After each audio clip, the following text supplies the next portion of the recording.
কাজে ফিরতে শুরু করেছেন শিল্পনগরী গাজীপুর ও সাভারের ইপিজেডের পোশাক কারখানার শ্রমিকরা। এতে স্বাভাবিক হয়েছে অধিকাংশ পোশাক কারখানার উৎপাদন। নির্ধারিত সময়ে বেতন দেয়া, হাজিরা বোনাস বাড়ানো, বার্ষিক পাওনা ছুটি ছাঁটাই বন্ধ সহ নানা দাবিতে প্রতিদিনই বিভিন্ন স্থানে চলছে পোশাক শ্রমিকদের অসন্তোষ। সমস্যা সমাধানে বৃহস্পতিবার সকালে গাজীপুরের টঙ্গীতে শিল্প মালিক ও সংশ্লিষ্টদের সঙ্গে মতবিনিময় করেন শ্রম ও কর্মসংস্থান মন্ত্রণালয়ের নবনিযুক্ত সচিব AHM শফিকুজ্জামান।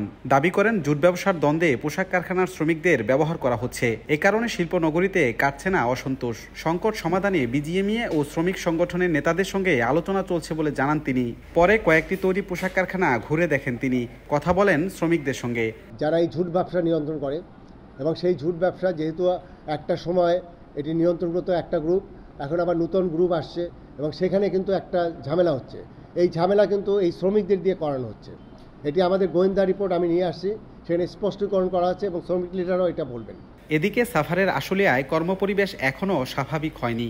অনির্দিষ্টকালের জন্য বন্ধ ঘোষিত কারখানাগুলো বৃহস্পতিবার পর্যন্ত খুলেনি। তবে শ্রমিকরা কাজে যোগ দেওয়ায় ইপিজেড সহ আশপাশের অনেক কারখানায় উৎপাদন সচল হয়েছে। সড়ক মহাসড়কে বাড়ানো হয়েছে শিল্প, পুলিশ, র্যাব, বিজিবি সহ সেনাবাহিনীর টহল। 1 বছর চাকরির বয়স হওয়ার আগেই সেগুলো লোকগুলো ছাঁটাই করে বের করে দেয়, বোনাস দেয় না।